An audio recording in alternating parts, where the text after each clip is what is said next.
I don't know about you guys, but I love to use leftover parts in order to make a piece of terrain, and I decided I wanted a floating asteroid to go in the middle of my sci-fi game maps.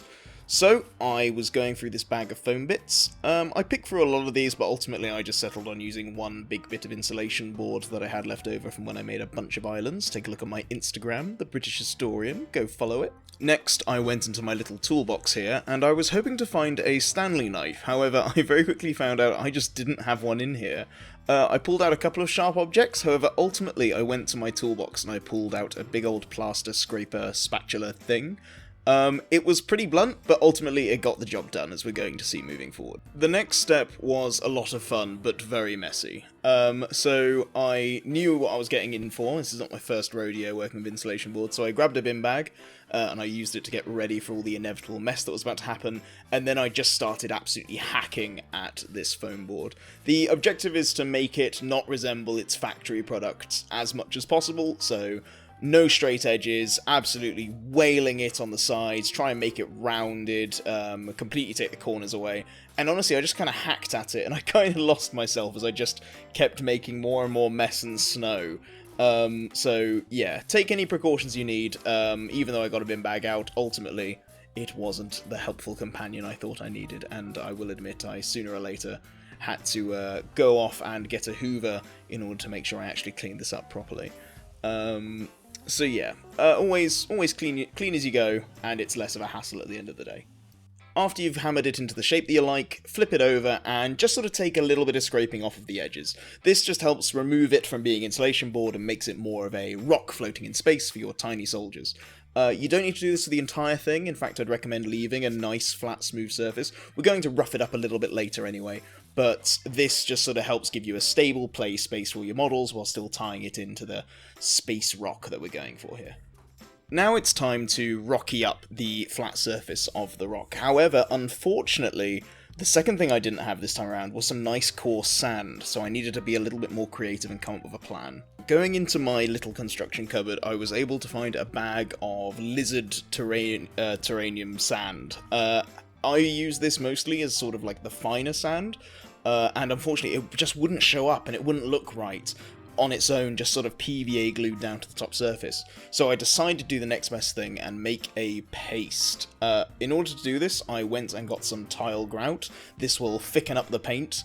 I also got some, just this, I'm not even sure what this is, it's like modelling compound? I'm sure it's got a proper name. But essentially it's sort of like plaster, and I mixed all this together in a pot along with some PVA glue and poster paints to make a nice sort of rocky grey paste. This will, hopefully, after being brushed on, will create a nice coarse surface.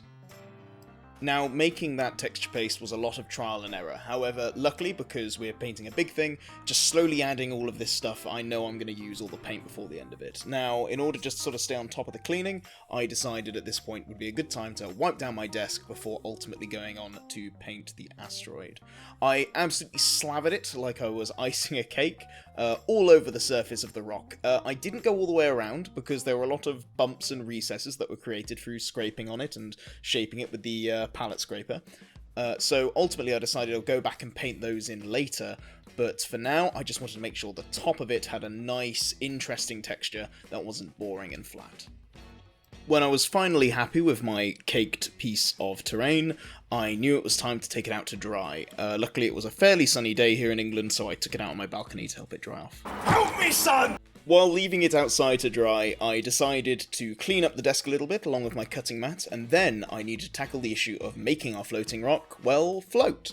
And luckily I had already thought of a plan. I had picked up these disposable cups for a house party, but they never really got used, and I decided to make use of them now.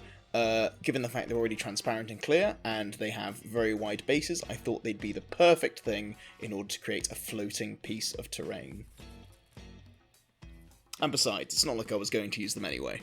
I've got these great disposable glasses anyway.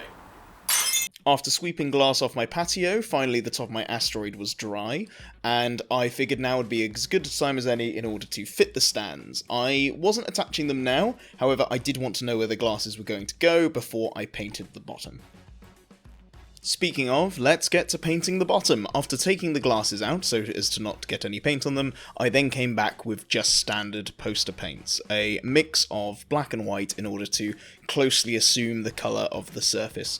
I didn't worry too much now because I knew another layer of grey was going to be going over the top, but for the moment it was just about getting the entire thing base coated. Come on, son! While waiting for that to dry, I decided to go a little bit off script, as I decided to test with a loose bit of foam here one of my primer aerosol cans. I used a grey one, and it was fine, weirdly. Most aerosol cans melt foam, pretty infamously, and there was nothing about this can that indicated it would be any different, but I thought I'd give it a go, and it turns out, yeah, it works. And luckily that made the painting process a little bit easier for the final layers, as I decided to just touch up the surface with a grey primer, and then give it a zenithal highlight of white. And so it was here at the final hurdle that I almost ruined everything. I decided I wanted to finally go into the deepest recesses of this model and really bring out all the details with an overall black wash. And while ultimately this would look fantastic, as soon as I applied it, oh no, it just came out as the densest black I have ever seen, and it would just completely have stained it and changed the colour of the rock entirely.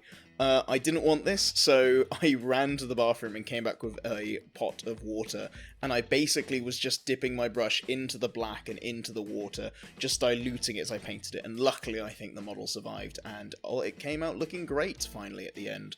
The last thing that I had to do was sort of touch up around the edges a little bit, make sure the wash gets into the recesses at the side, leave it to dry one final time, and enjoy the results. And here we have it, our little floating platform with a bunch of little weighty terrain on it and some minis on there, General Grievous facing down a squadron of Mandalorians coming out to flank them, and yeah, I'm just really happy with it. Floating platforms like this really add a third dimension to the game, and I think this is going to look fantastic as a centerpiece on any game board. I hope you found this helpful in some way, and it was a lot of fun to make, and maybe I'll make more of these, we'll see. But thank you all for watching, have a truly wonderful day, and I might see you next time. See ya.